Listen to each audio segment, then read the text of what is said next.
Boa tarde a todos e a todas. É um prazer contar com a presença de vocês aqui no nosso ponto de encontro da sustentabilidade.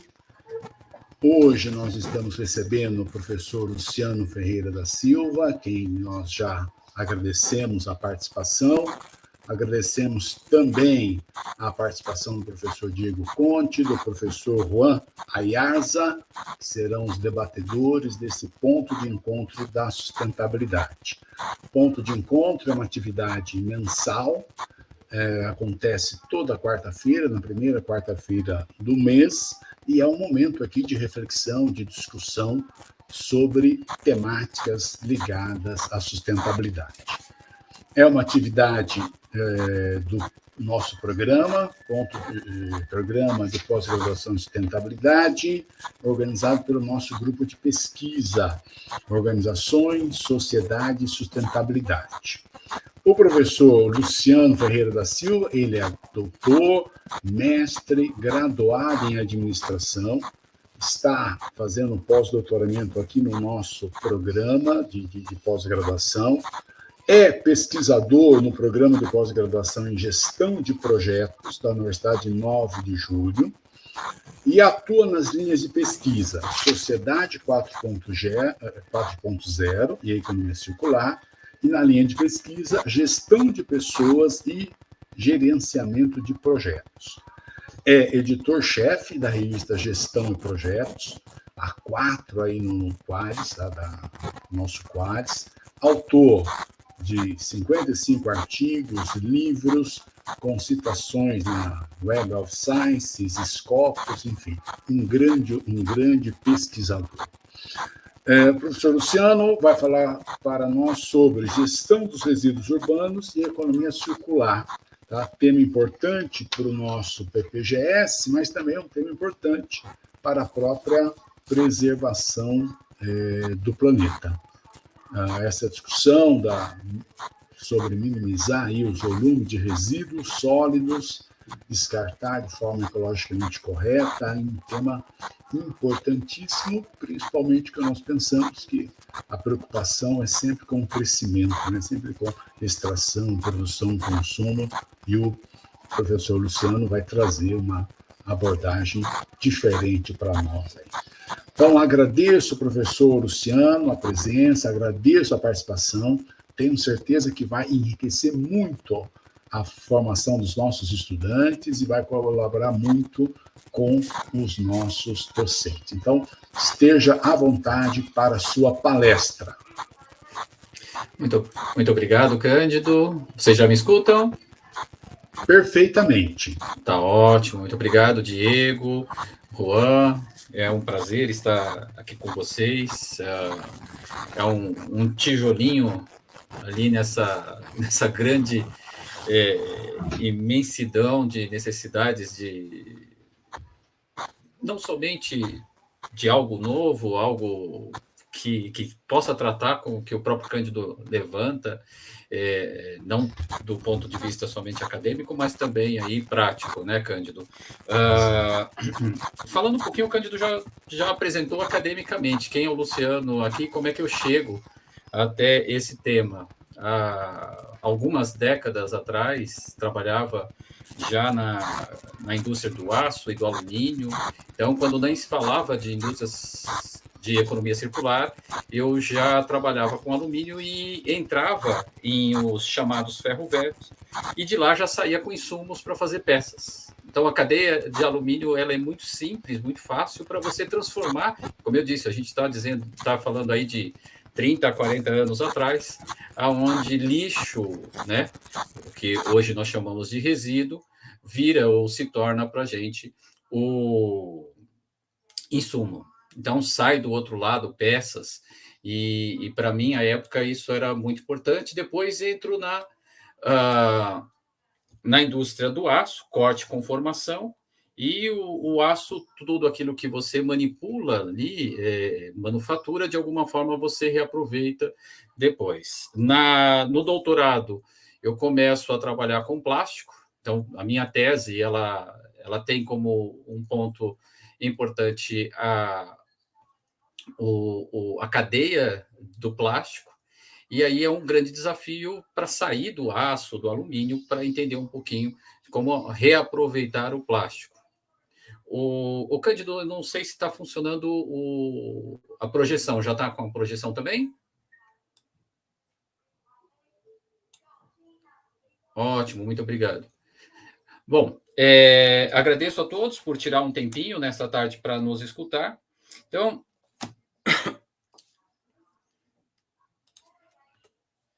trabalhar um pouquinho com essa questão da gestão dos resíduos urbanos e economia circular. Eu acho que mais do que trazer alguns conteúdos, é fazer algumas provocações. Então, é um ponto de reflexão, é um ponto importante para repensar hábitos, costumes, e a gente costuma dizer, né, quem trabalha com essas temáticas, ela geralmente se torna um militante, né, se torna alguém que defende ideias, né? Então, a gente adota isso como um ponto importante para avançar, não somente na nossa transformação, mas também buscar, de alguma forma, a transformação de quem está à nossa volta. E hoje nós somos muito impactados, inclusive, pelas próprias crianças. As crianças aprendem desde já, ali na escola, olha, não deixa a torneira aberta, você não é amigo do planeta, então, vira e mexe aqui em casa mesmo, os filhos acabam nos ensinando. E essa fala, esse termo aqui, ou o jogar fora, né? A palavra jogar fora aqui para a gente é muito importante, porque o que é jogar fora, né? O que é jogar fora dentro do planeta Terra? Não existe o jogar fora. Então, nós temos diversas atividades que geram aí os resíduos, né? A construção civil, hospitais, indústrias, domicílios, atividades que nós temos no cotidiano, comprar uma pasta de dente, um ursinho de pelúcia, e como é que tudo isso acaba no pós-consumo? Então, mais e mais, nós discutimos a questão do resíduo, e não é uma questão só semântica, porque olhando para o significado do resíduo, o que resta, o restante, aquilo que sobra. Então, sobra por quê? Então, a partir do momento que a gente insere a discussão sobre economia circular dentro de um contexto, de uma cultura olha, vamos jogar o lixo para fora, e hoje a gente troca, vamos jogar o lixo para fora o que nós vamos fazer com o pós-consumo, com aquilo que sobra do consumo. Como é que a gente pode reaproveitar? E como eu disse agora há pouco, você imaginar que uma panela de pressão que não funciona mais, que foi jogada de alguma forma fora, vai se tornar uma peça para um carro, vai se tornar ali um novo utensílio doméstico, embalagens de plástico vão se tornar a nova carcaça de um computador. Então, nós temos essas diversas atividades ou diversas tarefas que fazemos no cotidiano, que usamos produtos, utensílios, e muitas vezes compramos um utensílio que sai de uma cadeia que levou anos para gerar um insumo na natureza, para ser inserido numa cadeia produtiva, leva meses para se tornar um utensílio para alguém utilizar, e muitas vezes, com horas, pegamos a embalagem ou o próprio produto e depositamos ou descartamos em algum ambiente. Então, como é que eu faço para repensar isso? Como é que eu faço para inserir esse item pós-consumo, essa embalagem, isso tudo, dentro de um contexto de economia circular? Algumas questões importantes que têm que ser lembradas, têm que ser discutidas, com relação a essa gestão dos resíduos, né? Quando a gente começa a entender um pouco do que é esse jogar fora, a gente pensa logo nos lixões, nos aterros, que desde 2010 a gente vem discutindo muito por conta da lei de resíduos sólidos, tentando ali imaginar a melhor forma de reinserir isso ou descartar, porque além do resíduo, a gente também tem que pensar nos rejeitos, que são aqueles aqueles materiais que eu não consigo reaproveitar e fazer um descarte o mais consciente possível. Dentro desta perspectiva, Mandever e Geri, eles estimaram já em 2018 que 5,5 bilhões de pessoas no mundo correm o risco de morrer por doenças causadas da má gestão de resíduos. Então, nós falamos muito ali de terrenos baldios, nas ruas, muitas vezes em rodovias, você vê o pessoal descartando resto de construção. E o que isso gera? Qual que é o impacto social e econômico? De quem que é a responsabilidade? Também, Stromberg, em 2013, estima que as pessoas, em média, geram 1,3 kg de resíduos por dia. A E-Cycle, em 2019, indicava que uma pequena cidade de 10 mil habitantes poderia produzir 10 toneladas de resíduos. Levando em conta que nós somos mais de 7 bilhões de habitantes do mundo, levando em conta de que nós, em espaços urbanos, nós vivemos, como São Paulo, uma alta densidade populacional. Como é que isso funciona? Prédios ou condomínios com 500 apartamentos. Como fazer com tudo isso? Ou só vamos jogar fora? Então, esse questionamento que é importante, e não somente do ponto de vista de políticas públicas, não somente do ponto de vista de educação, de uma consciência eu vou jogar um plástico, eu não vou usar um canudinho. Eu acho que o assunto é mais complexo, o assunto ele tem que ser lidado de forma sistêmica, de uma forma global. Então, o que é, de fato, a gestão de resíduos? A gestão de resíduos ela começa somente no pós-consumo? Então, o conceito de economia circular para a gente é muito importante, porque ele nos ajuda a entender, diferentemente do que a gente faz ou aprendeu a fazer ao longo dos anos, ao longo das décadas. Fomos educados, muitas vezes, com alguns comportamentos que hoje já não são mais viáveis. E aqui, como eu disse para vocês, uma questão de provocação. Eu lembro, deixei essas duas frasezinhas aqui, ou a frase, para vocês. Na minha pesquisa do doutorado, eu escutava muito isso das pessoas que trabalham na indústria do plástico. Eles falam, pô, Luciano, nós somos, não é se vitimar, mas nós somos atacados o tempo todo. E as pessoas esquecem que resíduo não tem asa, resíduo não tem perna. E aí eu fui até a internet, trouxe aqui para vocês uma foto que, para mim, impactou bastante. O número de máscaras na praia, o número de máscaras descartadas. Então, a gente faz um ataque constante quanto ao plástico. E não é levantar bandeiras para o plástico, mas é uma questão de pensar na cadeia, é pensar de forma circular resíduos.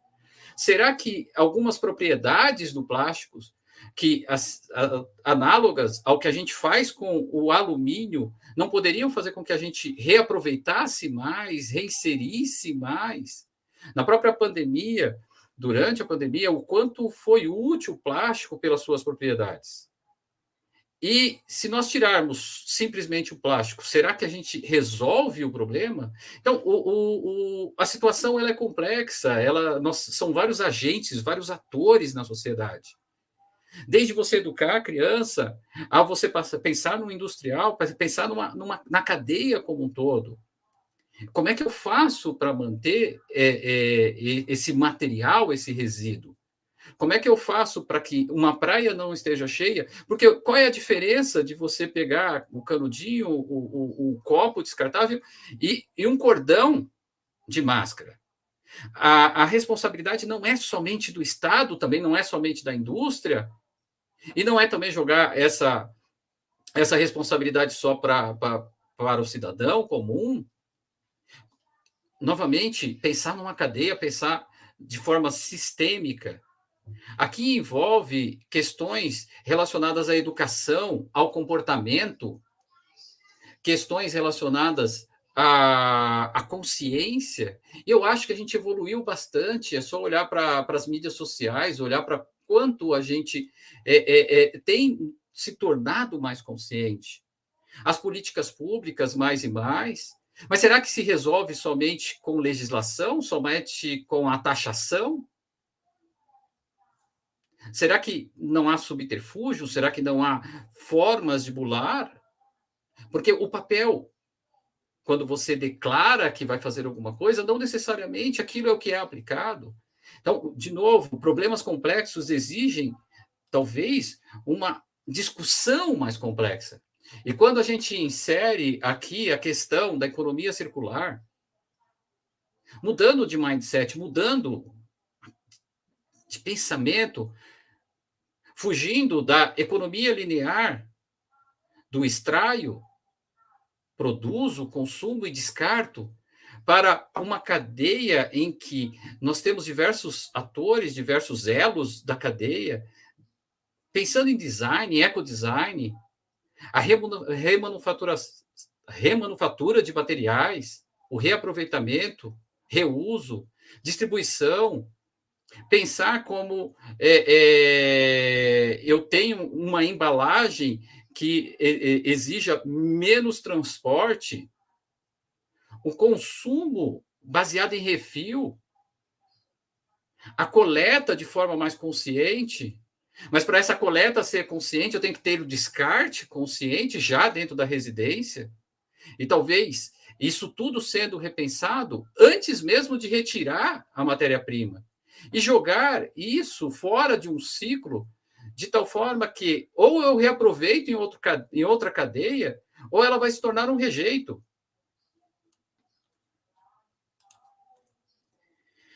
A economia circular, ela nos faz pensar não somente no ciclo técnico, no ciclo, numa cadeia produtiva onde eu entro com insumos e transformo aquilo em um carro, em um computador, em um notebook, e faço isso circular até ele ser reintroduzido como insumo, mas também pensar no ciclo biológico, aonde eu tenho que entender a degradação biológica, os nutrientes, como é que a cada extração, uma árvore que leva 100 anos, 50 anos, para chegar no seu ponto de corte, e como dito agora há pouco, inserir esse ponto de corte numa cadeia de produção que vai levar meses para um artigo, que vai ficar numa loja mais alguns meses e que eu posso usar alguns meses, ou seja, eu troco 50 anos por menos de um ano.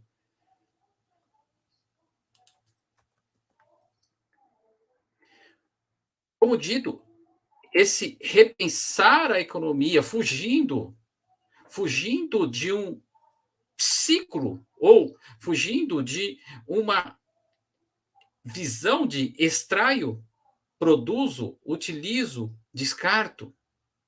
E depois que eu descarto, e aí? Para se aproximar de um ciclo restaurador, regenerativo, numa cadeia mais aberta, aonde o agregar valor não esteja somente no produto, no material, no resíduo.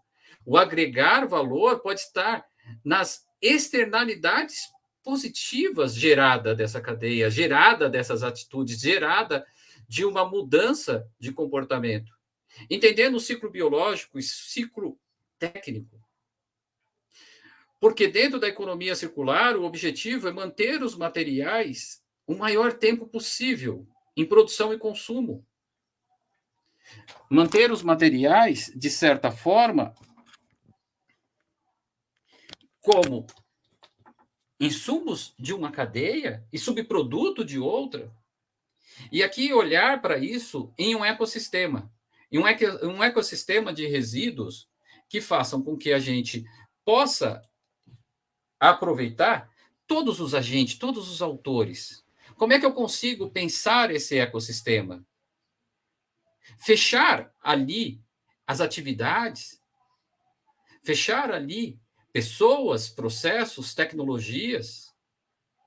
Nós temos hoje acesso a IoT, Machine Learning, inteligência artificial. Como é que eu consigo, talvez, olhar para essa gestão dos resíduos, olhando para os geradores, como os agentes públicos podem fomentar, podem viabilizar, podem subsidiar, talvez, ações, ou mesmo normatizar de uma forma mais simples. Pensar em recicladores, catadores, a indústria, empresas de tratamento, o esgoto. Será que o esgoto a gente tem hoje? A pesquisa recente. O esgoto se tornando combustível. Pô, como é que eu consigo fazer com que o esgoto se torne combustível? Como é que eu consigo inserir, talvez, uma outra indústria na indústria de tratamento de águas? Pensar nos transportadores. A própria virtualização dos produtos. Hoje a gente já não compra um CD, um DVD, da forma que comprávamos no passado. Gera-se toda uma virtualização de produtos, até a gente pensar desse lado de fora nos aterros. Então, manter nesse ciclo fechado, aonde indústrias se interligam, pensar em inserir pessoas, processos e tecnologias. Trabalhar, de fato, com uma logística reversa, olhando para não geração, redução, reutilização, reciclagem. Começamos lá no passado com os 3 R's. Hoje temos ali uma literatura que nos fornece mais formas, mais itens, mais fatores, mais consciência. Como dito agora há pouco, inserir, talvez, no mindset de produção, de criação de novos produtos, o conceito de refil, o conceito de reutilização, até chegar, de fato, numa disposição. Porque a disposição talvez seria a nossa última opção. Olhando para essa cadeia, olhando para essa relação e numa visão sistêmica, eu costumo brincar com os meus alunos. Como é que eu vejo a efetividade de um sistema? E, normalmente, eles falam, a efetividade de um sistema, professor, está no output. E eu falo, não, a efetividade do sistema está na sua parte menos eficiente. Se você não compreender que o sistema é tão bom quanto os seus gargalos, que o sistema é tão bom quanto a sua parte menos eficiente, dentro desta lógica, o que é menos eficiente? E não é uma questão de eficiência, como eu disse, vamos nos provocar, vamos pensar. 50 anos para uma árvore chegar no seu ponto de corte e meses para eu gerar um produto dessa madeira.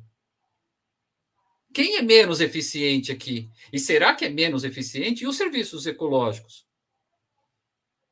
Mesmo repensando aqui toda aquela conjunto de atores, os catadores, o processo de tratamento dos resíduos. E aí vem uma questão muito importante para a gente, que é o valor agregado. Como olhar para uma figura dessa que nos traz ali o ecoponto, os centros ali de recepção de produtos eletrônicos? É uma indústria maravilhosa. Você tem ouro, você tem cobre, você tem prata, você tem o plástico. Aonde pode ter um ponto de coleta? Como é que a gente desenha toda uma cadeia para reaproveitar isso e não extrair diretamente da natureza? Quantos carregadores de celular nós temos aí guardados dentro de casa? Às vezes a gente nem sabe, começa a revirar armário e fala, putz, olha só, nem lembrava mais que eu tenho isso. Fones de ouvido, cada um que a gente quebra, joga ali do lado, ou joga direto no lixo, ou descarta. Vamos pensar em milhares e milhares de equipamentos, como eu reintroduzo isso para gerar valor agregado.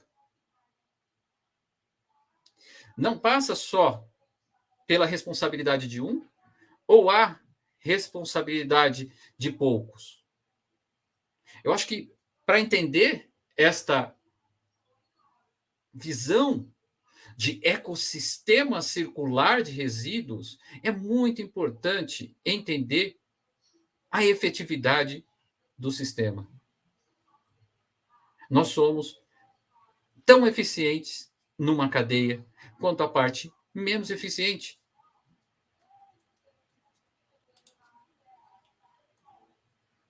E aí tem que ter um olhar estratégico. Começamos muitas vezes pela legislação.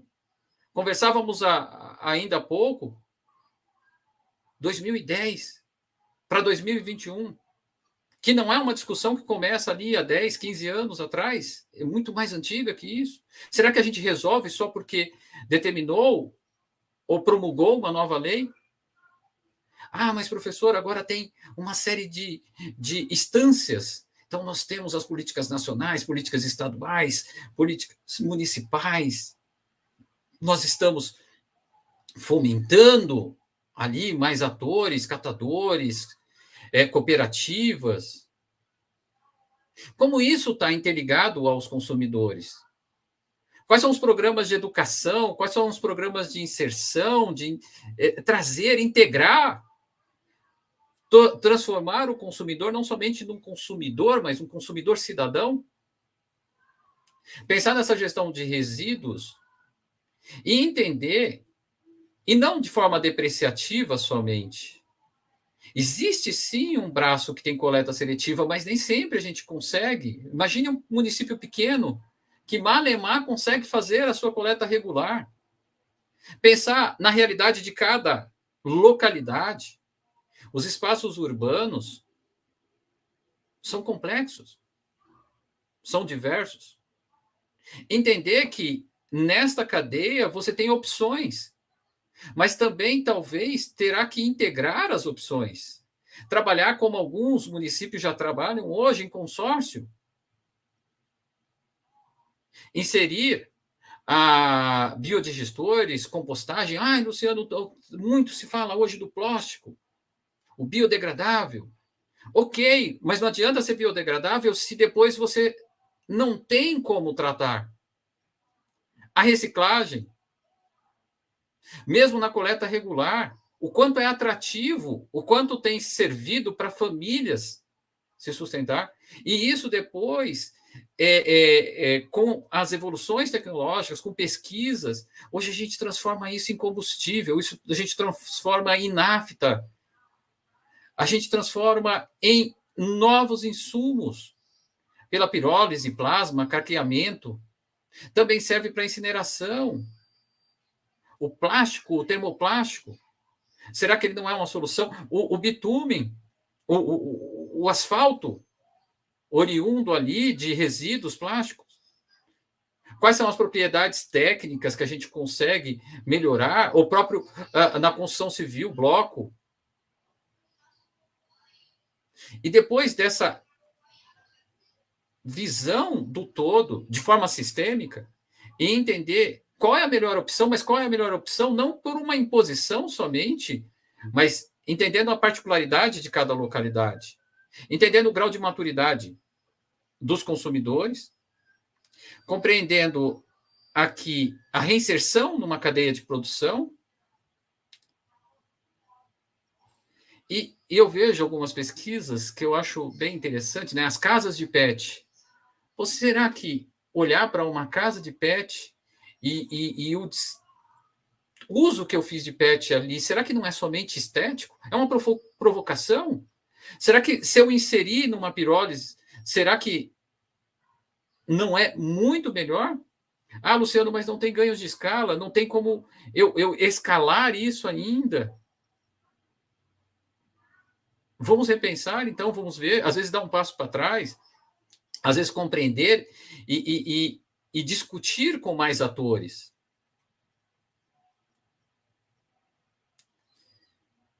Na minha perspectiva, a solução, ela não passa pela mera proibição, ela não passa pela mera imposição, ela é orgânica. Como a gente está discutindo natureza, a gente está extraindo os resíduos da natureza, os insumos da natureza. E a sociedade vive de forma orgânica também. E tem que evoluir. Essa gestão, ela passa por ações, intervenções, alterações, educação, reeducação. Temos que tomar muito cuidado para não tratar somente sintomas e esquecer das causas. De novo, olhar para um aspecto meramente estético e ver que talvez as soluções elas têm que ser pensadas de forma mais aprofundada. Aqui só a título de uma visão, eu acho que para mim ela é muito importante, a economia compartilhada. O próprio conceito de usar é melhor que possuir. Uma dos exemplos aqui eu achei maravilhoso. Eu fui até a internet para ver como o pessoal está usando. Tem um aplicativo chamado Tem Açúcar. E ainda está em evolução, ainda está em desenvolvimento. E uma das usuárias, ela diz, a usabilidade nunca foi o forte, mas agora parece que está ainda mais sem suporte. Uma pena, porque a motivação do app é uma maravilha. Quero que siga existindo. Esse é um usuário engajado. Essa economia do compartilhamento, Uber, quantas pessoas deixaram de ter carro para usar o Uber, usar o transporte público? Airbnb, usar é melhor que possuir. Estamos falando aí de um potencial de 335 bilhões para 2025. Estamos falando de uma série de oportunidades. Esse Tem Açúcar é um aplicativo que você compartilha ferramentas, utensílios, então você se associa e troca. Olha, eu preciso de uma furadeira, não vou comprar uma furadeira. Tem alguém aqui no prédio, tem alguém próximo que pode me alugar a furadeira dele?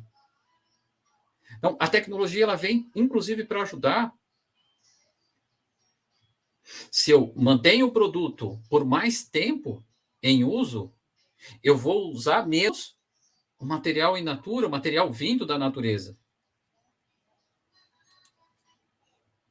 A tecnologia e a economia circular, computação em nuvem, simulação virtual, inteligência, blockchain sendo utilizado em algumas localidades para monetizar resíduos. A utilização da indústria 4.0 para gestão, e a gestão desde apps de educação. Então, pensar não somente na manipulação do material, mas talvez numa transformação que passa pelas pessoas, processos e tecnologia. Um fluxo de resíduos que permita não somente os ganhos desses resíduos não pararem em aterros, pararem em córregos, mas também os ganhos de você ter fontes de renda e emprego, novas atividades vindas de uma mudança de mindset, uma mudança considerável de reuso, reaproveitamento, remanufatura.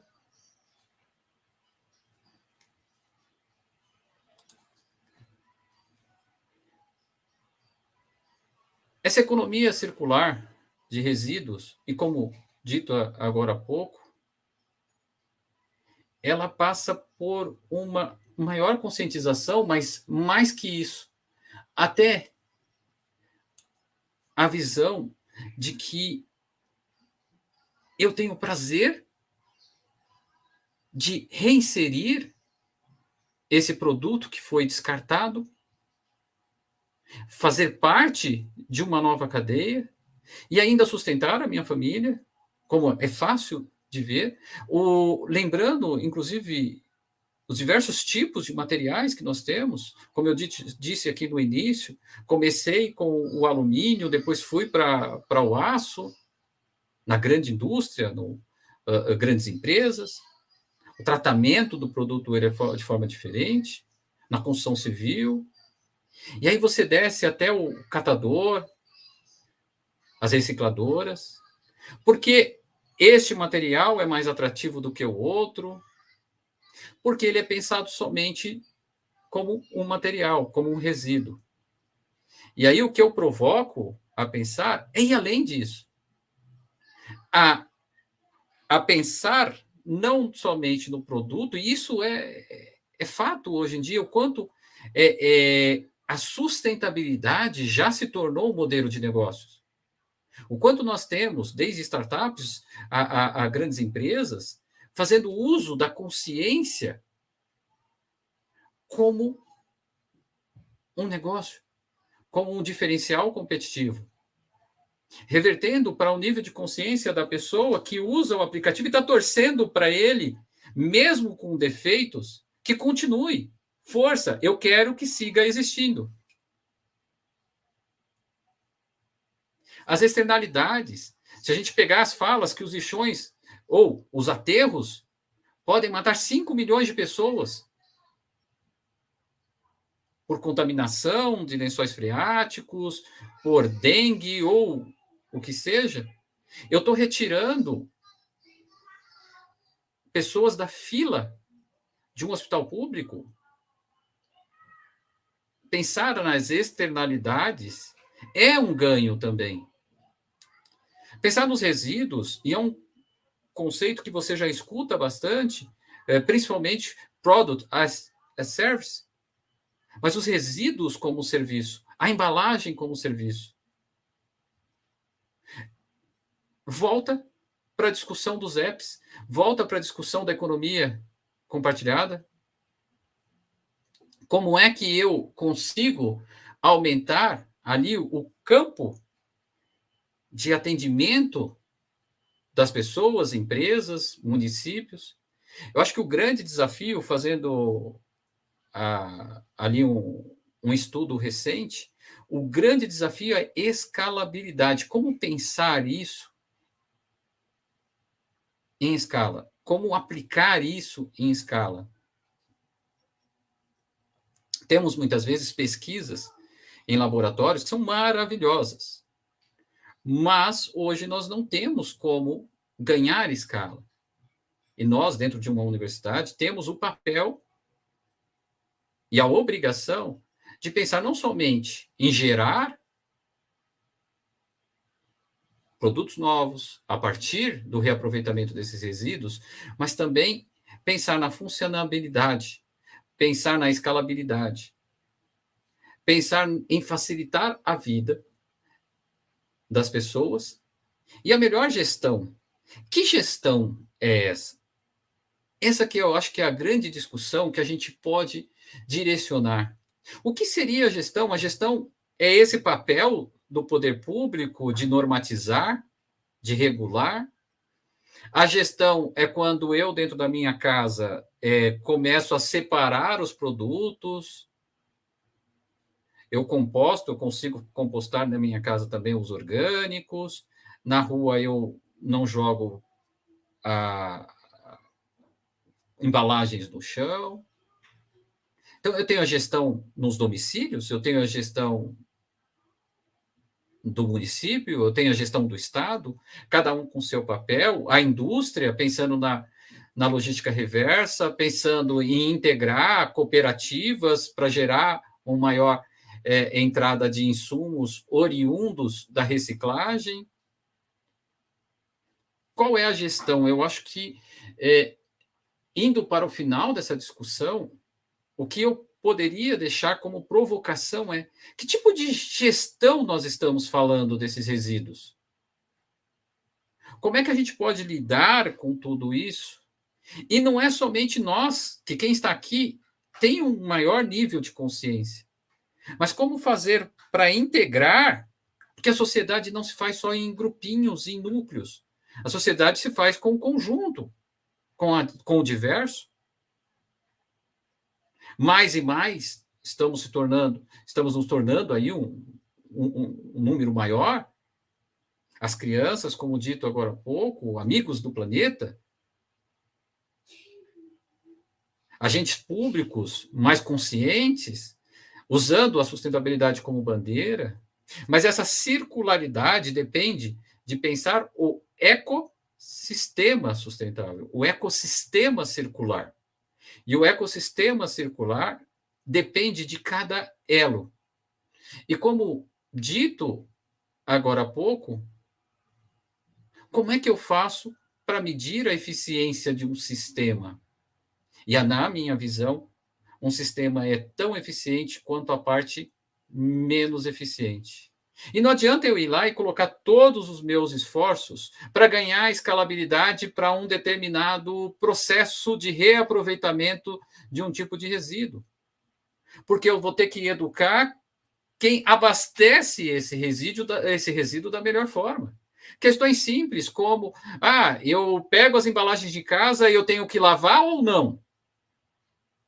Putz, mas se todo mundo lavar, qual vai ser o índice de gastos com água potável? Porque nós damos descarga em água potável. Nós temos ali água fluorada. Água com flúor. Então, são questões que muitas vezes perpassam ou são tratadas de forma superficial quando a gente insere o conceito de economia circular, porque nós olhamos só para um pedaço, muitas vezes. Ou olhamos só para uma indústria. E aqui, quanto mais interdisciplinar, quanto mais integrativo, quanto mais colaborativo, melhor. Como dito há pouco, temos mídias sociais, inteligência artificial, machine learning, internet das coisas, sensorização, um trabalho recente de impressora 3D para embalagens com blockchain, para fazer o quê? Rastrear o insumo até o seu pós-consumo, para entender aonde ele foi reintegrado. E se não foi reintegrado, aonde que está a falha? Coisa simples. Uma impressão em cima da embalagem, aonde eu poderei, talvez, ali num checkout, compreender que ele saiu do Rio Grande do Sul e foi consumido no Rio Grande do Norte e está depositado, talvez, em algum outro lugar, ou subiu da cadeia, mas sumiu por quê? E se esta embalagem sumiu, eu vou ter que reinserir um novo material natural.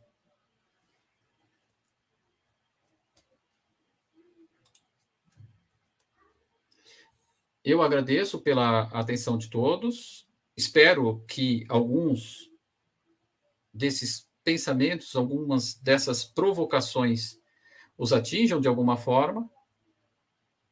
Muito obrigado, Cândido, Juan, Diego.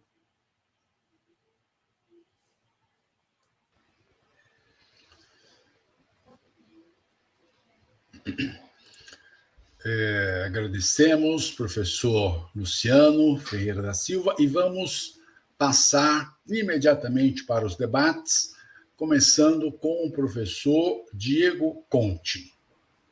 Tudo bem, muito obrigado, professor Cândido. Agradecer aqui o professor Luciano. Eu estava até comentando aqui que a discussão no chat do YouTube ela está bastante forte. Então, nós temos aí uma série de comentários. Agradecer a todas as pessoas aí que estão comentando, enviando perguntas. E para iniciar aqui o debate com o professor Luciano, de alguma maneira eu tentei captar as perspectivas e os assuntos que as pessoas estão discutindo. A gente tem aí um cenário bastante desafiador do ponto de vista ecológico, tanto por conta da escassez ambiental, a questão do plástico também, existe uma estimativa que em 2050 haverá mais plástico do que peixes nos oceanos, e durante a palestra se falou muito sobre logística, tecnologia, infraestrutura, educação ambiental e diversas outras soluções. E a minha pergunta é a seguinte: então, como que nesse cenário, como que podemos fazer para engajar as diferentes partes interessadas ou atores nessa causa? É uma questão de estrutura ou é uma questão de consciência? Se for estrutura, por onde começamos? Se for consciência, também qual que é o primeiro passo que nós devemos dar?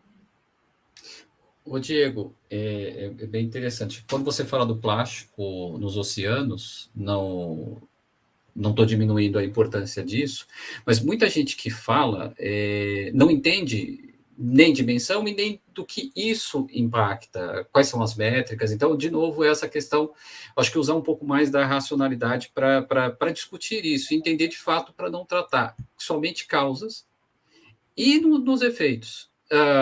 Quando você estuda ali, principalmente com vários atores, e você teve a oportunidade de fazer isso, a gente estava conversando há pouco, vários atores envolvidos em determinada atividade, você fala, pô, por que a indústria talvez não se anime a realizar melhor ali a sua gestão pós-consumo, ou estabelecer ali parcerias com alcopontos e tudo mais. Muitas vezes falta, talvez, uma visão de Estado, e que, como eu disse, não é somente o proibir ou taxar, talvez a integrar.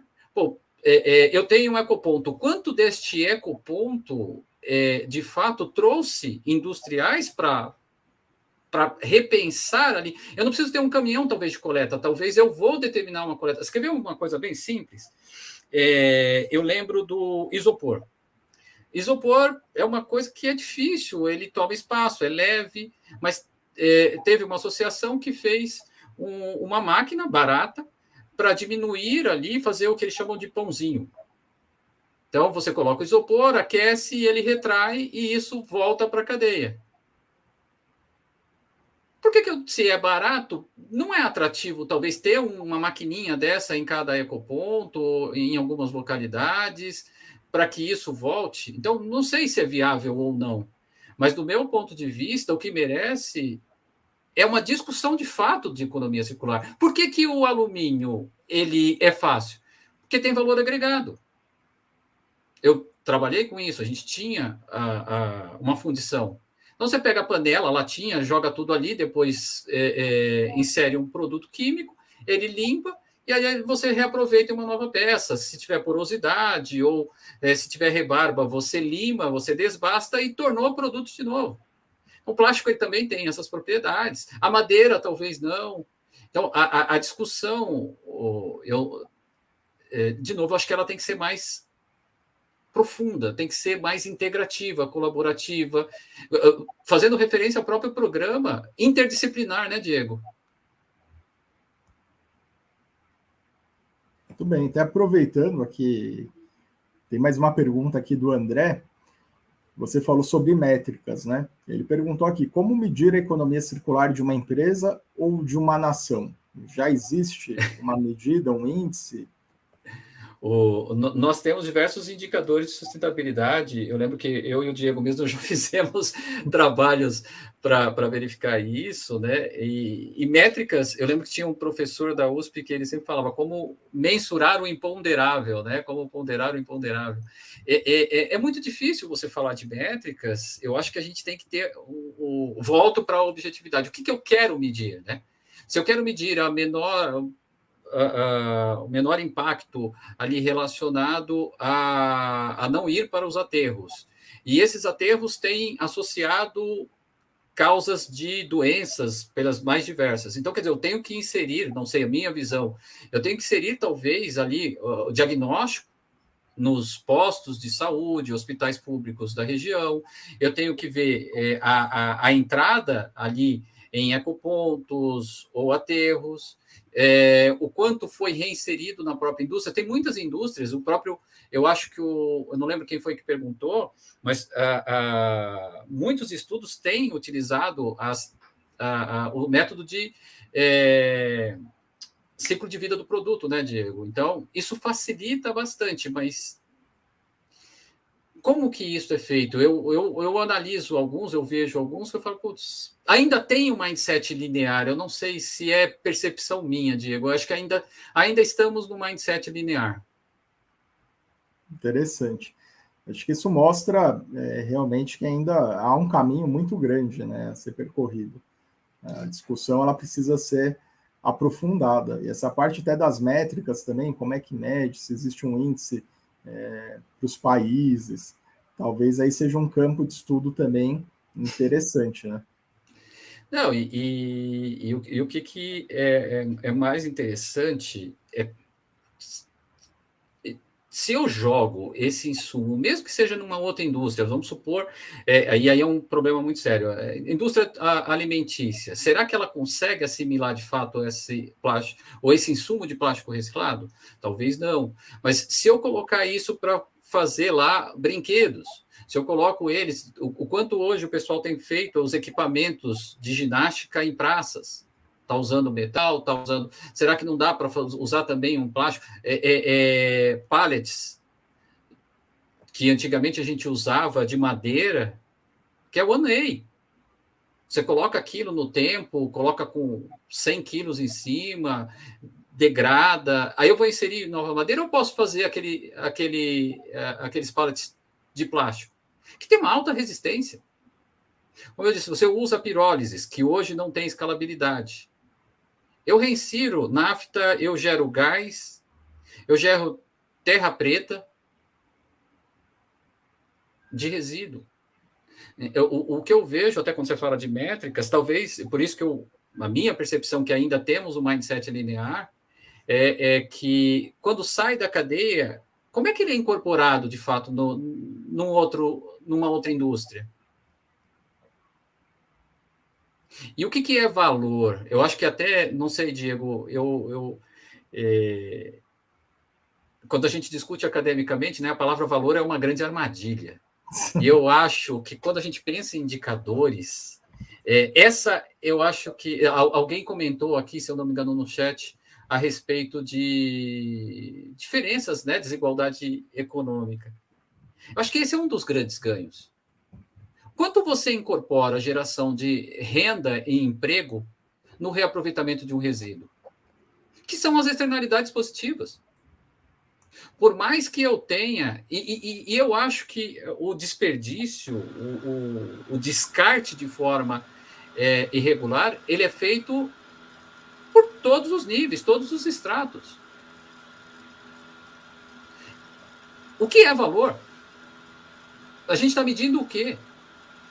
Pô, se eu tenho geração de renda, se eu tenho emprego, se eu tenho menos pessoas, talvez, em filas de hospitais e de postos de saúde, eu contabilizo isso como?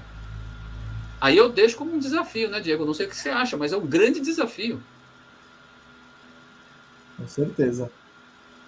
O professor Juan já preparou uma outra pergunta aqui. Nós vamos tentar passar por todas, viu? Mas tem bastante coisa aqui. Vamos lá, então. Muito bem, muito obrigado, Diego. Muito obrigado, Luciano, pelas provocações, realmente muito interessantes. Eu tenho aqui duas perguntas, eu escolhi uma aqui para começar, aproveitando que se repetiu bastante a questão do ganho de escala, né? Então, a gente sabe que nesse sistema capitalista, quando a gente espera do ganho de escala, a gente depende da viabilidade econômica, né? Então, nesse sentido, todos os esforços acadêmicos, científicos, tudo feito no laboratório, cuja análise do ganho social, né, do valor social e ambiental que tem, é realmente muito alto, esse ganho ele não acaba sendo eclipsado, né, pelo sistema que a gente está vivendo, né? Então, nesse sentido, esse ganho de escala acaba demorando muito mais do que deveria. Nesse contexto, então, a minha pergunta seria o Estado. Embora todo, como você falou, a gente precisa de um olhar sistêmico, mas o papel do Estado não se torna mais relevante justamente nessa busca por acelerar, né, essa transformação? É interessante o que você fala. Eu lembrei de um estudo, tem uma doutoranda minha que está estudando economia circular, e a gente está olhando para um conjunto de municípios no norte do Paraná, e entre os resíduos que eles têm lá é vidro. Só que, mesmo sendo um consórcio de municípios, o que se gera de vidro, lá de resíduo de vidro, não é economicamente viável para grandes indústrias. E aí tem alguns problemas. Não é economicamente viável porque a embalagem ainda toma muito espaço e tal. O Estado, muitas vezes a gente pensa ele como do ponto de vista legal, do ponto de vista normativo, regulatório. Ele também tem que fazer o papel de facilitador. Não sei se lhe cabe isso, mas talvez menos pensar numa taxa e talvez pensar numa forma de viabilizar. Aí qual é a ideia? Será que se eu pegar esse vidro e começar a triturar, processar ele, isso gera mais valor agregado? E aí sim vai se tornar mais atrativo para a indústria, em vez de pegar todo mês, a cada 2 meses, ele manda um caminhãozinho, aí vai pegar esse plástico processado em bombonas ou em alguns recipientes, inclusive dizendo como reprocessar isso. Não sei se você entende, isso que eu chamo de visão sistêmica. E você ter, talvez, um vereador, você ter ali um deputado, alguém que fala, putz, olha que legal, tem uma usina de pirólises a 100 quilômetros daqui. Nós temos 5, 6 municípios. Como tem os catadores, tem os carroceiros. Como é que eu integro tudo isso? Porque talvez eu não consiga, como carroceiro, eu não consigo, como reciclador, ter essa visão. Ter, inclusive, talvez, competência técnica. E o indivíduo que está ali, como eu disse, não é somente determinar uma lei, é falar, pô, como eu organizo? Isso para mim é gestão. Isso para mim é gestão. E é pensar a gestão desde... E como é que saiu de casa? Juan, como é que saiu esse vidro de casa? Não, então o carroceiro que pega vidro vai passar uma vez por semana nos condomínios. Pega São Paulo, quantos condomínios a gente tem? Será que é viável você deixar lá um recipiente, um tonelzinho só para vidro, e um carroceiro, uma recicladora, montar uma rede de sustentabilidade que viabiliza lá a fábrica, que está no outro estado? E quanto serão os ganhos advindos, de novo, de questões sociais, sanitárias? Então, a minha visão de economia circular e gestão de resíduos, a gestão é algo complexo. Muito bem. Muito bem. Realmente, sim, a gente entende, né, que essa visão sistêmica, ela não é só para agregar novos agentes ou todos os agentes, mas também para entender a complexidade do papel de cada um deles, né? Perfeito. Uma outra pergunta, e aproveitando a última parte que você falou, e o professor Diego também tinha comentado, nessa palavra-chave consciência. Eu, particularmente, pelo que eu vejo, a consciência, infelizmente, ela não é mais forte que o costume, que a cultura, pelo que a gente percebe, né? Então, porque se fosse só pela consciência, a gente teria já mudado muita coisa, né? E, por exemplo, aí a gente percebe, aí a gente contrapõe a cultura do consumo, né? Se a gente tomasse consciência, a gente ia, ao invés de estar discutindo, né, a gestão responsável dos resíduos, estaria discutindo, então, né, a redução do consumo de fato, né? Mas não é isso. Então, nesse sentido, como criar essa cultura, né, da responsabilidade pelos próprios resíduos que a gente gera ao longo de toda a cadeia, né? E qual seria o papel, no caso, do principal responsável pela cultura do consumo, que é justamente, né, esse sistema, né, esse setor privado, né, que gera e que cada vez reduz o ciclo de vida dos seus produtos, e enfim, tudo mais, né? Qual seria, então, Eu não sei se eu sou um otimista, mas eu acho que quem trabalha com sustentabilidade tem que ser otimista. Eu sou muito otimista quanto a futuro. Como eu disse aqui do app Tem Açúcar, e a gente pensar em Airbnb, Uber. Eu lembro de uma reportagem que saiu aqui para quem, não sei se todos são de São Paulo, mas você tem aqui uma Avenida Paulista. Estava conversando uma vez com uma pessoa ali, um zelador, ele falou, nossa, Luciano, e é interessante como ficou barato aqui na região o estacionamento.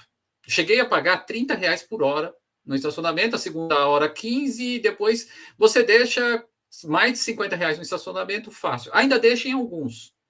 E aí essa reportagem dizia mesmo isso.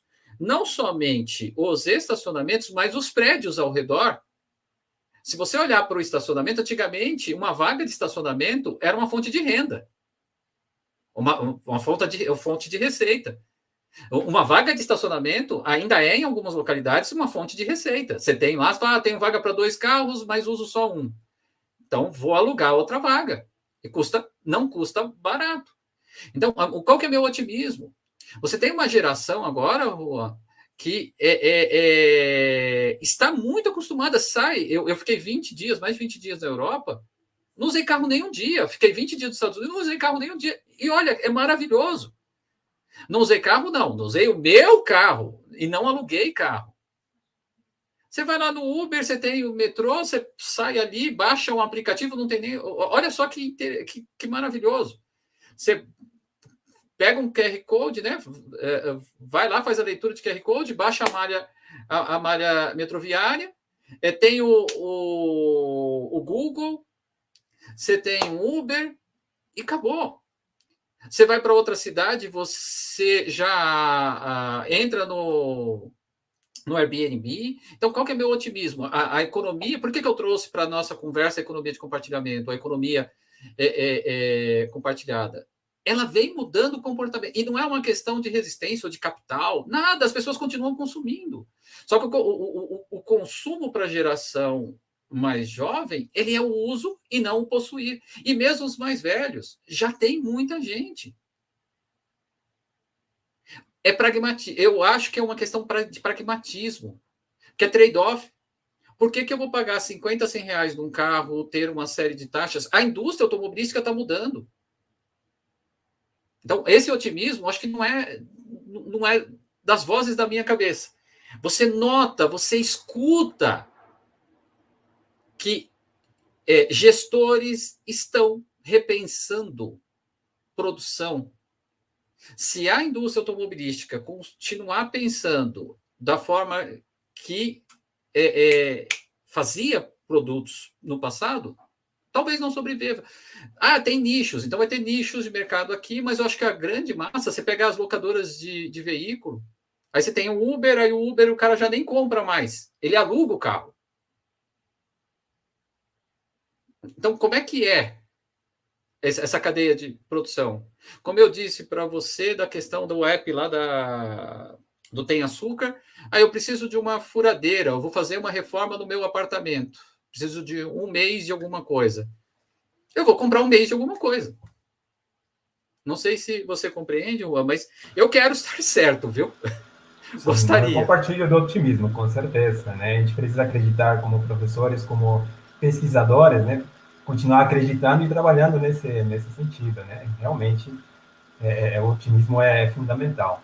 Professor Diego, tem mais alguma pergunta? Acho que até pegando aí o gancho da questão do otimismo, tem uma pergunta aqui do professor Vinícius, que ele colocou o seguinte: então, considerando o conceito de externalidade positiva citado na palestra, como estimular práticas de economia circular em que os benefícios sociais são muito maiores que os benefícios privados?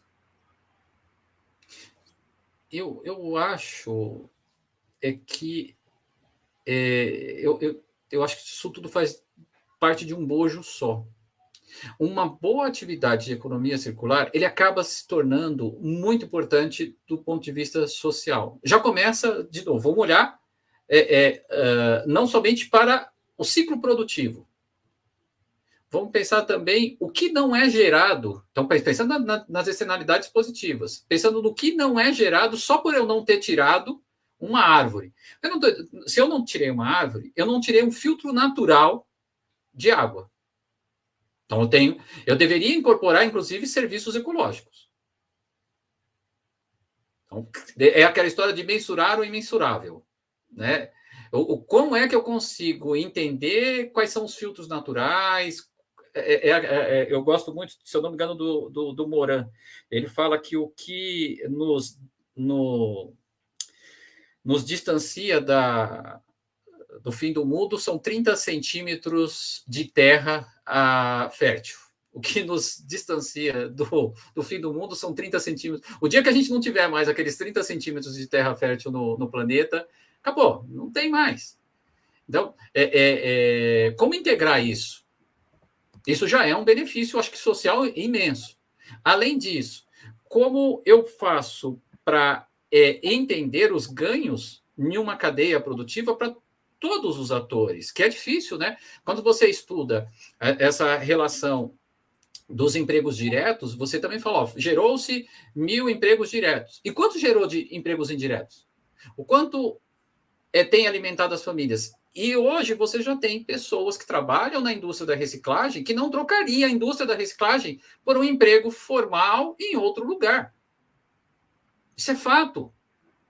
Então, de novo, não sei se é um otimismo da minha parte, mas você escuta, vai na periferia, você já fala, putz, eu não trocaria isso. Os ganhos que eu tenho aqui, minha filha está fazendo faculdade e não tem demérito. A gente não pode vitimizar também a sociedade. Entendo os problemas sociais, mas vamos tratar com mais racionalidade, talvez. Não sei se eu respondi, Diego. Sim. Acho, e tem até uma outra pergunta aqui, que ela vai totalmente de encontro com o término da sua fala. O professor Cândido, ele perguntou que dentro do sistema de economia circular ou de circularidade dos resíduos urbanos, qual que é o elo mais fraco dessa corrente?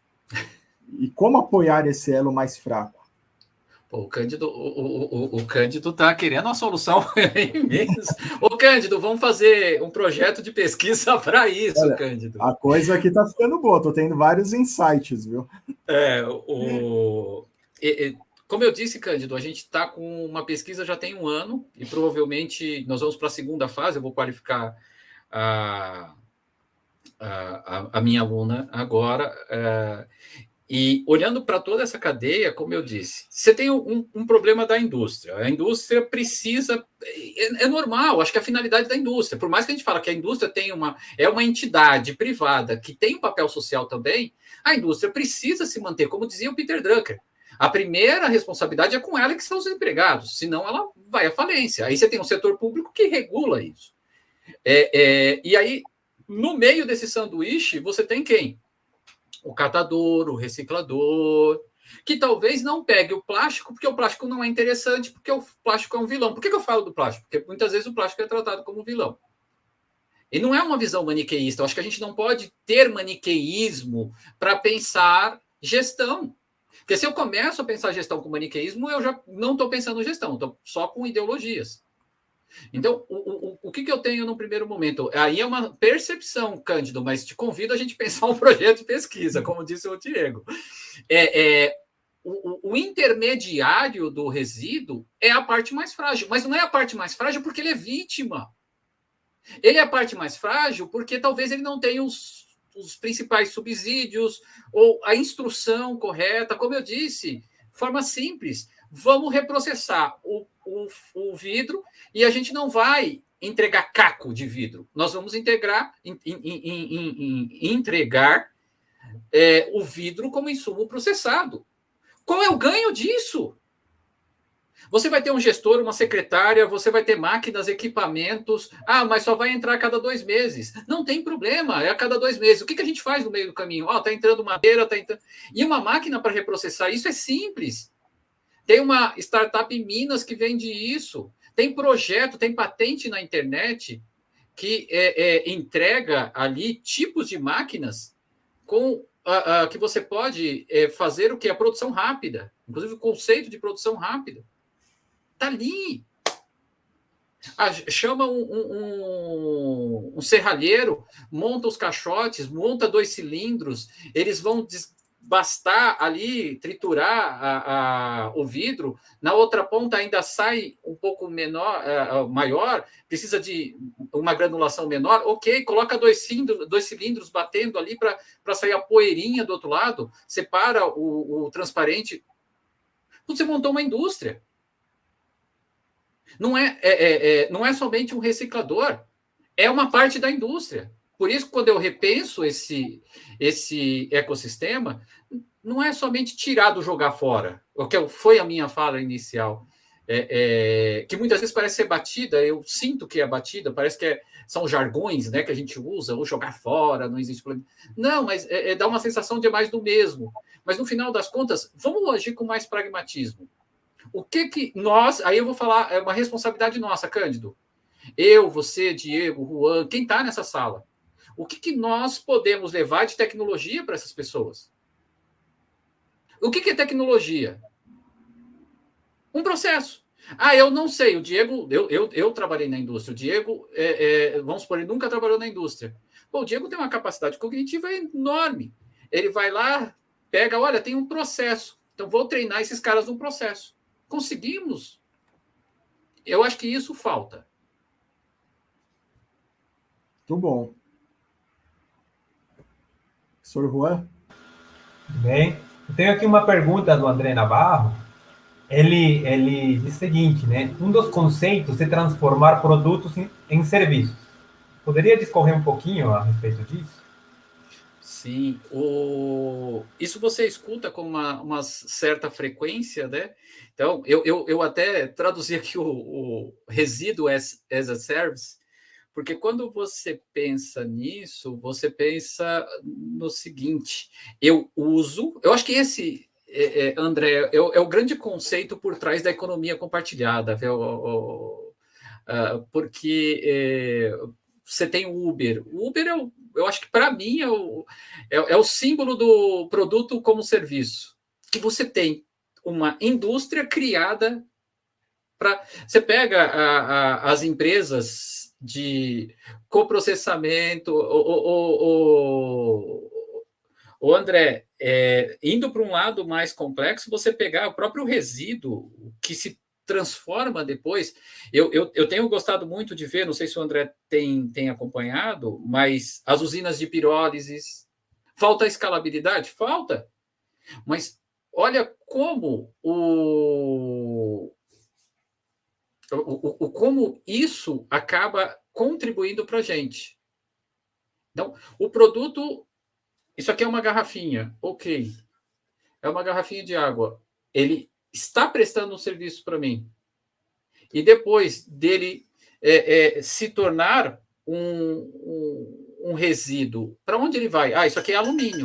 Isso aqui é rápido. Se eu jogar em qualquer lugar, alguém vai atrás. E se fosse de plástico?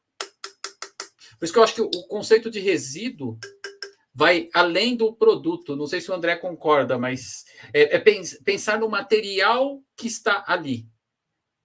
O produto, ele continua girando. A furadeira, ela vai servir... Eu tenho uma furadeira aqui. Vou disponibilizar a minha furadeira. Não é o ganho, é o que a menina falou. Quero que continue aí existindo, porque se o Juan estiver no andar de cima, ele não vai precisar comprar uma furadeira para colocar ali os quadros no quarto da filha dele. Você imagina, Juan e Diego, hoje, com um grupinho de WhatsApp, a gente faz isso. Por isso que eu falei, o meu otimismo, a gente faz, aqui no condomínio tem 500 e poucos apartamentos. Vira e mexe, o meu já emprestei vários. Eu estou precisando uma pomada. Meu marido... alguém tem uma pomada? Está aqui. Usei. Isso é uma boa provocação, porque nós vemos o quanto que a economia circular, de alguma maneira, ela cruza com a questão da economia compartilhada, porque na ponta você está reduzindo a necessidade de matéria-prima, destravando valor de bens que já existem.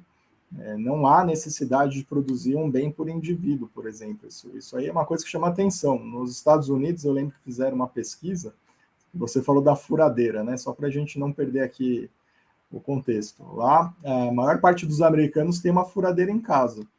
E no estudo que eles... foi uma pesquisa com mais de 30 mil pessoas, o quanto que elas usavam a furadeira ao ano. E chegaram a um número ali que o americano ele usa em média 11 minutos por ano. E se a gente imaginar todo o processo que existe por trás da industrialização, da distribuição, para você usar o equipamento 11 minutos por ano. Compartilhar faz muito mais sentido, né, nessa perspectiva. E aí o grupo de WhatsApp pode ser uma solução. Não, o grupo do WhatsApp do condomínio virou maravilha. É uma solução a custo zero. E tem mais, Diego. Se você for pensar na indústria, nós fizemos um trabalho na Alcoa há uns 15 anos atrás.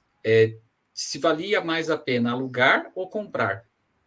E nós provamos que, você imagina, não estou falando de uma empresinha fundo de quintal.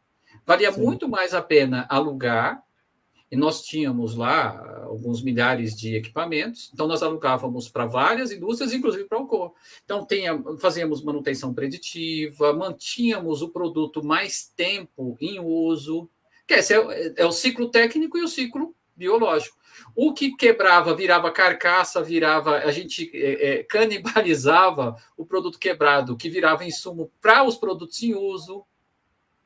Olha, vocês não têm ideia da economia gerada com isso, e eu continuava, a Alcoa não tinha problema nenhum ali para manter o processo dele andando. Quebrou a furadeira, legal, me devolve, te dou outro. Naquela que eu estou mandando, ela está novinha, bonitinha, inclusive com produtos que foram remanufaturados. Eu acho que esse é um bom exemplo de economia circular. Com certeza. Muito bem. Luciano, também tenho aqui mais uma pergunta do André. Quero aproveitar, até porque a gente estava dentro desse contexto, né, da educação e de alguns agentes. Ele pergunta o seguinte, né? No caso das empresas, incentivos fiscais, né, e planos de bônus, premiação, tudo mais, isso é uma forma de educação também? Seria necessário isso manter, ou isso também pode ter uma armadilha aí das empresas só agirem quando existe um tipo desse incentivo, né? Juan, primeiramente, eu acho que as empresas estão começando a compreender, e não é de hoje, que o valor reputacional ele é melhor do que qualquer incentivo. Nós temos aí um grande exemplo, que é a própria Natura, o quanto sustentabilidade é modelo de negócio. Fora isso, você tem aí aos montes.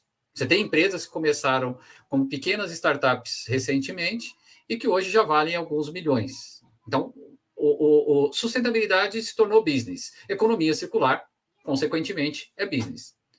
Sendo business, então, você tem que mudar também um aspecto cultural. Aí eu compreendo a fala do André.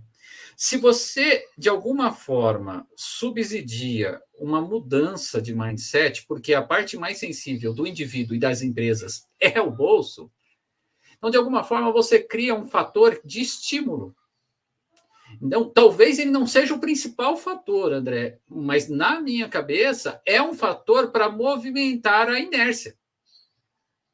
E tem um conceito que a gente usa na teoria institucional, que é o isomorfismo.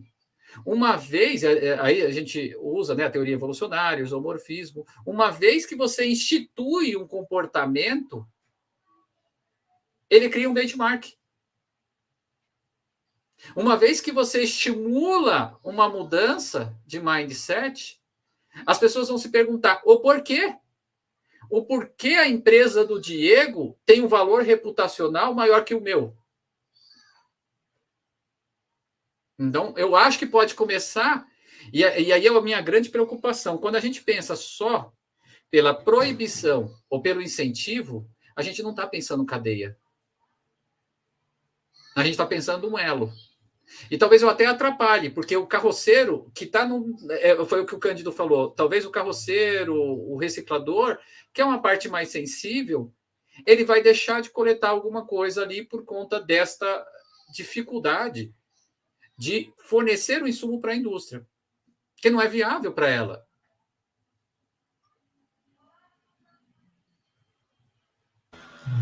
Muito bem, Sr. Luciano.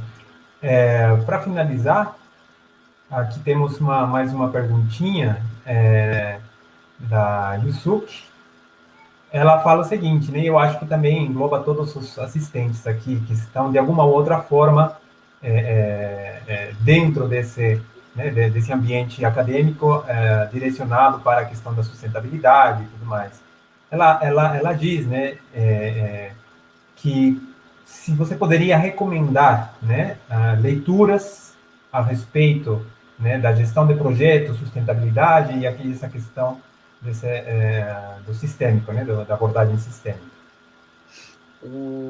Eu tenho um artigo de 2017, foi construído com base nessa ideia, está no Journal Development and Sustainability, se eu não me engano, é só procurar, coloca meu nome completo lá no Google Acadêmico, que vai achar que é sobre a indústria do plástico. Ali mesmo você já tem algumas referências que te remete ali para essa visão do ecossistema. Você tem muitas pesquisas no Sustainability, no Waste and Management, alguns journals, os principais journals que tratam, o próprio Cleaner Production, que tratam sobre isso, se você fizer a busca. A única coisa que eu recomendo é o seguinte, seja crítica na hora da leitura, porque o fato de inserir a palavra sistêmica foi o que a gente comentou, eu acho que o Diego que levantou, não é simplesmente desenhar um sistema e inserir um ator. O sistema é quando tem um conjunto de elos que funcionam de forma interativa e interdependente. Então, se você não tiver o conceito de interativo e interdependente, você não tem um sistema. O sistema é integrativo. O sistema tem relações de eu forneço algo, você recebe algo. Não simplesmente... Por isso que eu disse, Diego, que eu ainda tenho a sensação de que o nosso mindset é linear ainda. O discurso é circular, mas o mindset é... Então, Yusuke, a única recomendação que eu faço é seja crítico na leitura também. Você vai ter muita literatura boa, mas ele ainda está tratando de forma distante dos problemas. E falta mais interdependência.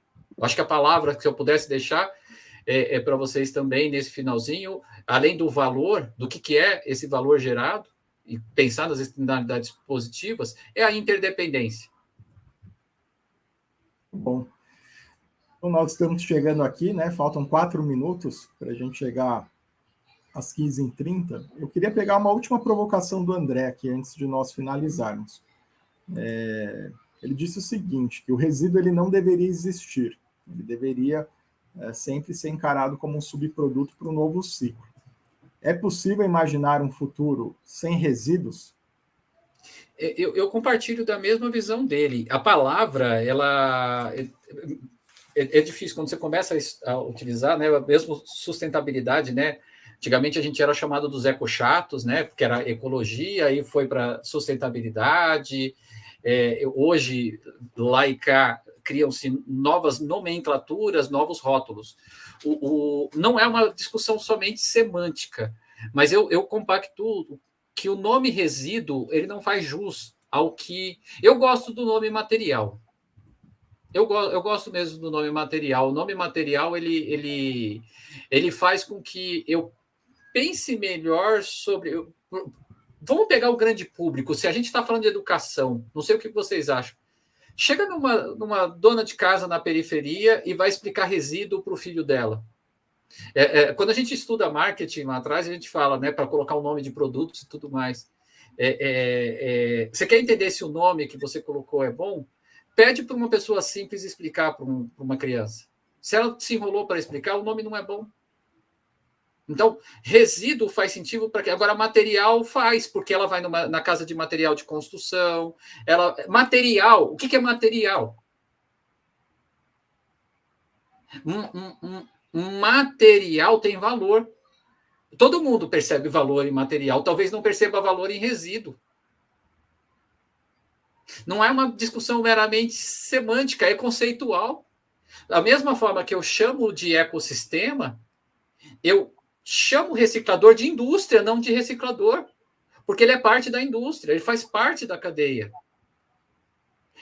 Como eu disse, a gente tem discussões, às vezes, que são mais estéticas do que práticas.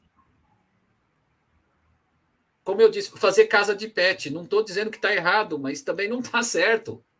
Uhum.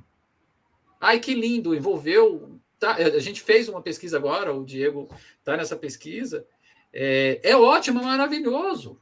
Mas a minha pergunta é, esse material é melhor empregado aonde? Muito bom, são excelentes provocações. O que nós pudermos aqui, o que a gente pode ver, né, até através dos comentários que foram encaminhados aqui no chat, é que as provocações levantaram assim uma série de reflexões. Então, acho que isso é uma coisa muito positiva que fica aqui no nosso ponto de encontro. Infelizmente, por conta do horário, estamos aí a 1 minuto de finalizar, não temos condições de encaminhar mais perguntas para o professor Luciano. Mas agradecê-lo mesmo aqui, foi muito bacana. Conduzir aqui também junto com o professor Juan nessa parte de perguntas e respostas. E aí, deixando aqui já o meu agradecimento e passando para o professor Cândido fazer a finalização do ponto de encontro de hoje. Muito obrigado, professor Luciano. Bom, agradecemos, professor Luciano Ferreira da Silva, palestra importante para o nosso PPGS, palestra importante para o futuro do planeta, mostrou para nós a importância da economia circular dos resíduos e as dificuldades que nós enfrentamos para implementar a efetiva gestão dos resíduos. Muito obrigado, excelente palestra. Agradecemos ao professor Juan, ao professor Diego, nossos debatedores. Agradecemos ao professor Samuel, nosso coordenador, que esteve aqui, e os demais colegas do mestrado. Agradecemos aos nossos estudantes do mestrado, estudantes da graduação. E lembramos que aqueles que desejarem um certificado de participação, anotem o nome e o RA no chat e que será encaminhado por e-mail o certificado de participação. Professor Luciano, muito obrigado. Foi uma grande palestra, contribuiu muito com o nosso programa de mestrado. Muito obrigado, tudo de bom, espero vê-lo outras vezes por aqui. Obrigado, Diego, Juan, tudo de bom. Obrigado. Até mais, gente. Obrigado. Tchau, tchau. Até mais, tudo de bom. Tchau, tchau.